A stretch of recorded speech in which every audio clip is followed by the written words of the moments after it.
Hello everyone, I just wanted to share with y'all what I've already learned as a very new person to vermiculture or vermicomposting with red wigglers. I had ordered a 1/4 pound of red wigglers from Brothers Worm Farm out of Austin, and that comes with approximately 250 wigglers in there, and it came within a day or two of me ordering it. And part of the directions at the beginning was, in your container at the bottom, your first layer, you put some topsoil down. Well, I didn't know that there's actually topsoil that you can buy, so I'm just figuring, well, I can use some of the dirt that's in the yard.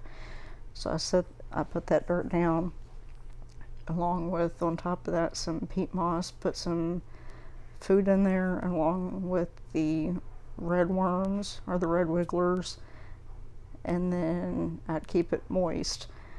But I noticed that the dirt at the bottom was just becoming more of like muddy and kind of clumping and sticking together. And that's when I discovered that you can actually go to a garden store or wherever and buy topsoil.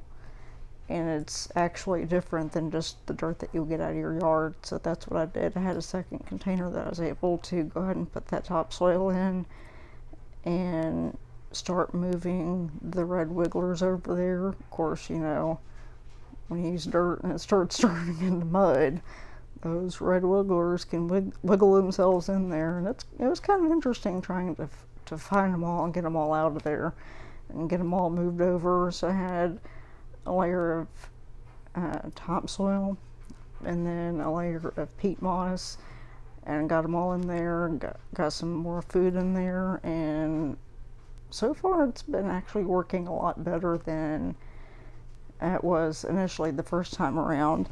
I do want to mention that you can actually go to pet stores like Petco or PetSmart and buy containers of red wigglers. The date that's on here is April 14th. That, I'm assuming, is when they were born or hatched, or whatever you want to call when they come out of the cocoon.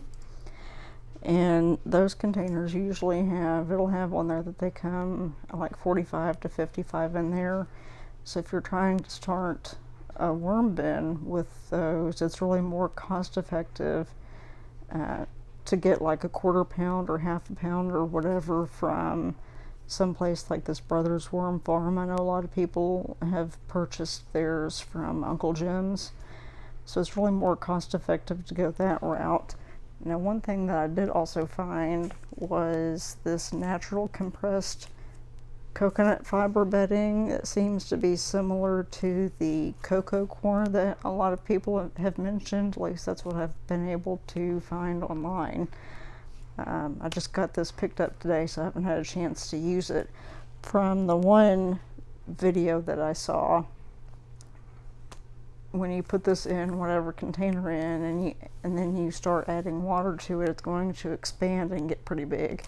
So I'm going to see how that works out and let you know. But I'm thinking the containers of the red wigglers that you can get from the pet stores are probably going to be for some type of reptiles or amphibians or whatever types of animals that eat worms. That's probably why they sell them, because they also sell mealworms and super worms as well. So I just wanted to pass on what I have already learned as a brand new worm composter. Now, what I've seen some people mention is putting paper towels in there,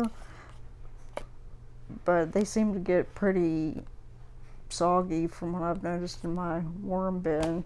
Now, I do also have like another separate compost bin where it's got the 4 sides and like a lid on the top where I put some stuff on there to keep the lid in place, and it's got holes on the side so air can go through. So to me, I would think the paper towels would go better in like a compost bin rather than in a worm bin. That's just my opinion, but to each his own. And for where I live, at least, because so many people don't have their yards fenced in, they've got dogs. Like a closed-in compost bin like that would work better for someone like me, or dogs, or other scavengers, if you want to call them that, can get to, so that way that they're not able to get into it.